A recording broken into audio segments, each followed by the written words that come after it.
Butte, Montana, the town nicknamed the Gibraltar of Unionism and the richest hill on earth, is a city built on labor unions and mining. From mining disasters to union riots, Butte was full of strikes. Miners fought for their safety and survival. They marched right up to their leaders and demanded their rights. So who exactly is taking a stand? Well, the union, of course. But who else? Who will stand against the union? There are two sides to every story, and union men are only one. But who is the other? Well, they're the strikebreakers. They're the ones who chose to rebel against the rebellion. In the mid-1900s, as union power was increasing dramatically in Butte, Montana, mine workers known as strikebreakers were willing to risk their lives by defying union men. These rebels continued to work in the mines, taking a stand against the union's forces. These brave men worked to feed their family and to supply the United States with desperately needed war materials. These materials were vital to the success in World War II. The Butte Miners Union, formerly known as the Butte Workingmen's Union, was founded in 1878 after miners working in the Alice and Lexington silver mines were forced to face a huge pay cut. They went from their daily pay of $3.50 to just $3. Miners working at the time were outraged. On top of the pay cut, the mines were just too dangerous to work for so little. This caused the first strike in Butte, Montana. 400 men went to the streets to protest, and within 2 weeks, the union had gained over 300 men from all trades, not just mining. However, the miners' union reorganized in March of 1885 and excluded all workers but miners from membership. Despite the union's success in raising their wage back up to the original $3.50, the mine safety stayed the same. Miners worked in extreme heat and humidity, sometimes hundreds or thousands of feet underground. Some miners fell down mine shafts or were jerked from hoist cages, which caused many to be killed or crippled. Other accidents involved dynamite. When miners had to set explosives into holes drilled into the rock face inside a mine, they would tap the end to push the dynamite into place, and a tap with too much power or force could cause a spark off the rock, causing the dynamite to ignite. Another danger was the emerging electrical age. With the installation of ventilation and lighting came a higher risk for electrocution. If the union helped their members so much, who would possibly want to stand up to an organization that fights for their rights and safety? Unions were essential to miners in Butte, so who could have any reason to fight against them? Strikebreakers had a reason. Strikebreakers crossed not only the picket lines, but their family, friends, and community to keep working underground. They also earned the rather insulting nickname scab. But why? Why were these so-called scabs doing what they did? Their work cost them their social status, their friends, their family, and sometimes even their homes. What could drive them to risk their lives to work in a mine? The answer is, in fact, a simple one. They worked for the survival of themselves and their country. Strikebreakers were obstacles to the union, but to the miners, their job meant a paycheck. Their work meant food on the table and a roof over their heads. They worked to keep their homes and a steady income. The union, while its members were on strike, gave out wages while miners could not work, but it wasn't enough. This was why being a strikebreaker was so dangerous. Not only were the mines unsafe, but above-ground life for strikebreakers was also a threat to their safety. The community despised them for staying in the mines. It took power away from the unions, and it took longer to negotiate with employers, which in turn sapped the union's resources, leaving strikers with even less money to live on. Sarah Massey, the daughter of a Butte strikebreaker, recalls her experience on April 12, 1946. Her father, a supervisor in the mines at the time, was not home when a mob of rioters attacked the Massey family in the middle of the night. Massey recalls that he was told to stay overnight to keep the pipes running so that the mine would not flood. The Massey family, consisting of their mother Mrs. F.L. Massey, Sarah's elder sister Ruth, and Sarah herself, were ambushed late at night. The first troubling sign was when a rock was thrown through the home's living room window. Without police aid, Mrs. Massey and Ruth defended the home until the next evening.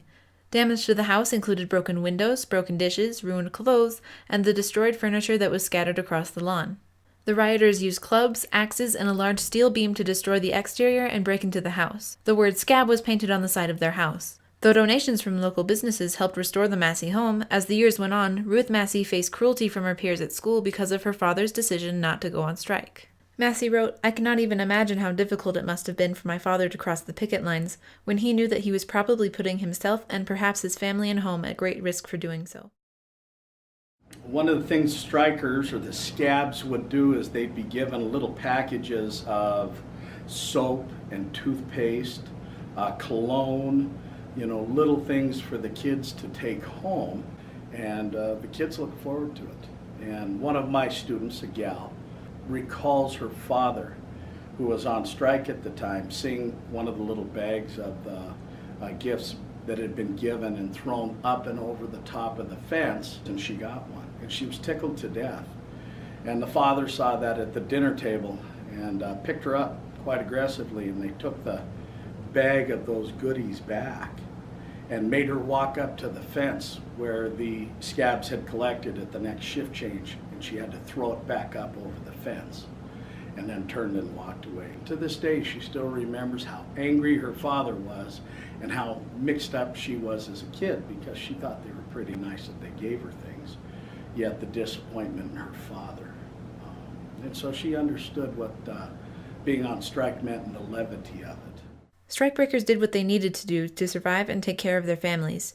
Taking a stand against the Union, these strikebreakers faced mobs to make sure their families were taken care of. You know, even the fact that you worked in the mines, Butte streets were paved with gold. Your child could go to school, you could feed your family, you could buy a house. It meant a better life, but in order to get that, there were a lot of risks. While most miners would have done this for their survival, some strikebreakers had other reasons. During World War II, the need for materials such as copper, which was abundant in Butte, put strain on the mines. After the attack on Pearl Harbor in 1941, the United States began to stock up on critical materials that were being produced from the mines. The pressure to increase production caused mining shifts to lengthen and wages to drop. The government regulated a large part of the mining and mineral industries due to the crucial role these materials would play in World War II. Not only was the U.S. supporting themselves, they also supplied materials for their allies in the war. In total, you're looking at 16 allies from just World War II, and the U.S. supplied them with enough metal to support the making of their own weapons and munitions. Approximately one-third of the copper produced during this time came directly from Butte, Montana. Mining was critical enough that the United States War Manpower Commission certified that the metallic and non-metallic, ferrous and non-ferrous mining activity is essential to the support of the war effort.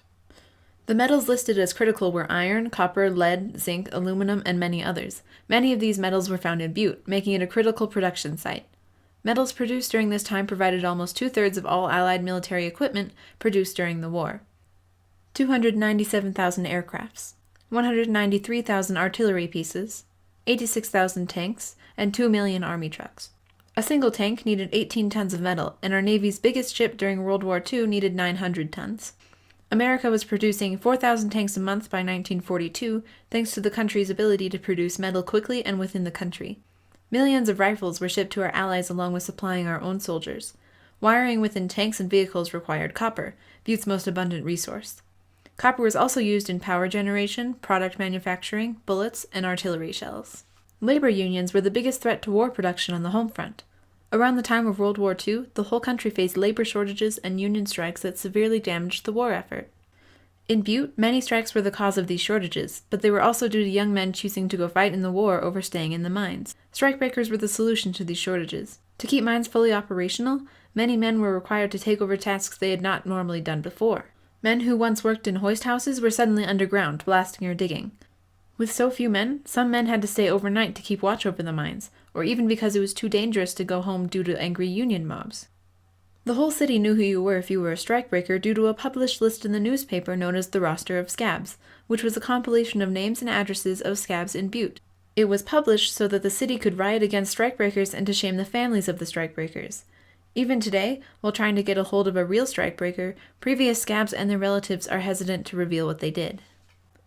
If not for the strikebreakers in Butte, Montana, who helped keep the mines running, the United States would have not been able to produce approximately 100,000 aircrafts, 63,000 artillery pieces, 28,000 tanks, or 660,000 army trucks.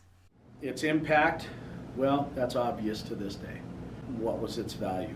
Well, Butte copper is probably scattered on every battlefield throughout this world that America or its allies were involved with. The importance of that production is vital. You can't shut that down. If the strikebreakers in Butte did not take a stand to produce enough metal to make such numbers possible, the outcome of the war could have been very different. The United States and its allies may not have won the war. In conclusion, during the mid-1900s, as Union power was increasing dramatically in Butte, Montana, strikebreakers were willing to risk their lives by defying Union men. These rebels continued to work in their mines, taking a stand against the Union's forces. These brave men worked to feed their families and to supply the United States with desperately needed war materials. And the other thing I learned in Butte through its history, and even into modern times in Butte, Montana, God forbid, don't you dare cross a picket line.